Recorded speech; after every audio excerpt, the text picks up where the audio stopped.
ನಮಸ್ಕಾರ ಸ್ನೇಹಿತರೆ, welcome back to ಅಡುಗೆ ಮನೆ. ಇವತ್ತಿನ ರೆಸಿಪಿ ಗರಿಗರಿಯಾದ ರವೆ ರೊಟ್ಟಿ. ತುಂಬಾ ಕಮ್ಮಿ ಇಂಗ್ರೀಡಿಯೆಂಟ್ಸ್ನ ಯೂಸ್ ಮಾಡಿಕೊಂಡು ರುಚಿಯಾಗಿ ಹಾಗೆ ಕ್ವಿಕ್ಕಾಗಿ ಮಾಡುವಂತಹ ಒಂದು ರೆಸಿಪಿ. ಆಲ್ರೆಡಿ ಇಲ್ಲಿ ನಾನು ರವೆನ ನೆನೆಸ್ಕೊಂಡಿದ್ದೀನಿ. ರವೆಗೆ ನೀರನ್ನ ಹಾಕಿ ಹಾಗೆ ರುಚಿಗೆ ತಕ್ಕಷ್ಟು ಉಪ್ಪನ್ನು ಹಾಕಿ 10 ನಿಮಿಷಕ್ಕೆ ಮುಂಚೆ ನೆನೆಸ್ಕೊಂಡಿದ್ದೀನಿ. ಈಗ ಸಣ್ಣ ಸಣ್ಣದಾಗಿ ಕಟ್ ಮಾಡ್ಕೊಂಡಿರುವಂತಹ ಆನಿಯನ್ನ ಹಾಕಿದ್ದೀನಿ. ಹಾಗೆ ಹಸಿಮೆಣ್ಸಿನ್ಕಾಯಿನ ಮತ್ತು ಕೊತ್ತಂಬರಿ ಸೊಪ್ಪನ್ನ ಸಣ್ಣದಾಗಿ ಕಟ್ ಮಾಡ್ಕೊಂಡಿದ್ದೀನಿ. ಹಸಿಮೆಣ್ಸಿನ್ಕಾಯಿನೂ ಹಾಕ್ಕೊಂಡಿದ್ದೀನಿ, ಹಾಗೆ ಕೊತ್ತಂಬರಿ ಸೊಪ್ಪನ್ನು ಹಾಕ್ಕೊಂಡಿದ್ದೀನಿ. ಬೇಕಾದರೆ ಸಬ್ಬಕ್ಕಿ ಸೊಪ್ಪಿದ್ರೂ ಹಾಕ್ಕೊಳ್ಬಹುದು, ತುಂಬ ರುಚಿಯಾಗಿರುತ್ತೆ. ಹಾಗೆ ತುರಿದಿಟ್ಕೊಂಡಿರುವಂತಹ ಕ್ಯಾರೆಟ್ನ ಹಾಕ್ಕೊಂಡಿದ್ದೀನಿ. ಕರ್ಬೇವಿನ ಸೊಪ್ಪನ್ನು ಹಾಕ್ಕೊಂಡಿದ್ದೀನಿ. ಕರ್ಬೇವಿನ ಸೊಪ್ಪನ್ನು ಸಣ್ಣ ಸಣ್ಣದಾಗಿ ಹಚ್ಕೊಂಡು ಹಾಕ್ಕೊಂಡಿದ್ದೀನಿ. ಉಪ್ಪು ಮೊದಲೇ ಹಾಕಿದ್ದೀನಿ, ನೋಡಿಕೊಂಡು ಸ್ವಲ್ಪ ಉಪ್ಪನ್ನ ಹಾಕ್ಕೊಳ್ಬೇಕಾಗುತ್ತೆ. ಹಾಕ್ಕೊಂಡು ಚೆನ್ನಾಗಿ ಇದನ್ನೆಲ್ಲ ಮಿಕ್ಸ್ ಮಾಡ್ಕೊಳ್ಬೇಕಾಗುತ್ತೆ.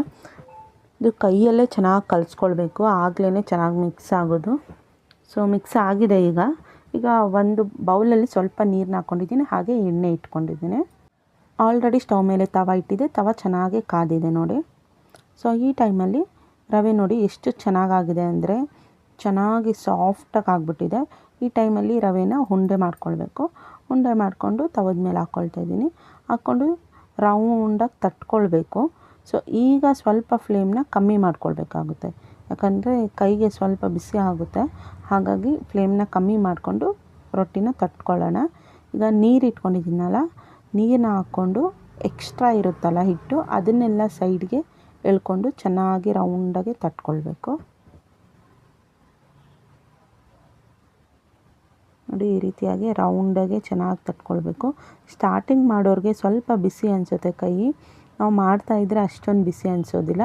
ಹಾಗಾಗಿ ಫ್ಲೇಮ್ನ ಕಮ್ಮಿ ಇಟ್ಕೊಳ್ಳಿ, ಅಥವಾ ಸ್ಟವ್ನ ಆಫ್ ಮಾಡಿಬಿಟ್ಟು ಈ ಥರ ತಟ್ಕೊಂಡು ನಂತರ ಮತ್ತೆ ಸ್ಟವ್ನ ಆನ್ ಮಾಡ್ಕೊಳ್ಬೋದು. ಈ ಥರ ಎಕ್ಸ್ಟ್ರಾ ಇರುವಂಥ ಹಿಟ್ಟನ್ನೆಲ್ಲ ಸೈಡ್ಗೆ ಬಳ್ಕೊಂಡ್ರೆ ತೆಳ್ಳಗೆ ಬರುತ್ತೆ ರೊಟ್ಟಿ, ಇಲ್ಲಾಂದರೆ ತುಂಬಾ ಮಂದ ಬಂದುಬಿಡುತ್ತೆ, ಚೆನ್ನಾಗಿರೋದಿಲ್ಲ. ನೋಡಿ, ಸ್ವಲ್ಪ ಎಣ್ಣೆನ ಸುತ್ತ ಹಾಕ್ಕೊಳ್ತಾ ಇದ್ದೀನಿ ನಾನು. ತುಂಬಾ ರುಚಿಯಾಗಿರುತ್ತೆ, ಹಾಗೆ ಕ್ವಿಕ್ಕಾಗಿ ಮಾಡಿಬಿಡ್ಬಹುದು. ಬ್ರೇಕ್ಫಾಸ್ಟ್ಗಾಗಲಿ ಅಥವಾ ಯಾವುದೇ ಟೈಮಲ್ಲಾಗಲಿ ನಾವು ಕ್ವಿಕ್ಕಾಗಿ ಮಾಡ್ಕೊಳ್ಬೋದು.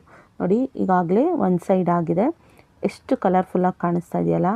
ತುಂಬಾ ರುಚಿಯಾಗಿರುತ್ತೆ, ಬೇಗನೂ ಆಗುತ್ತೆ. ಈ ರೊಟ್ಟಿಗೆ ಕಾಂಬಿನೇಷನ್ ಆಗಿ ಚಟ್ನಿ ಮಾಡಬೇಕು ಅನ್ನೋದೇನೂ ಇಲ್ಲ, ಹಾಗೆ ತಿನ್ಬೋದು, ಅಥವಾ ಟೀ ಅಥವಾ ಕಾಫಿ ಜೊತೆನೂ ತಿನ್ಬೋದು. ನೋಡಿ, ಗರಿಗರಿಯಾದ ರವೆ ರೊಟ್ಟಿ ರೆಡಿಯಾಗಿದೆ. ತುಂಬ ಚೆನ್ನಾಗಿ ಬಂದಿತ್ತು ರವೆ ರೊಟ್ಟಿ. ಈ ರೀತಿಯಾದ ರವೆ ರೊಟ್ಟಿನ ನೀವು ಸಹ ಟ್ರೈ ಮಾಡಿ, ಹೇಗಿತ್ತು ಅಂತ ಕಮೆಂಟಲ್ಲಿ ತಿಳಿಸೋದನ್ನು ಮರಿಬೇಡಿ. Thank you for watching. Like, share and subscribe my channel. ಧನ್ಯವಾದಗಳು.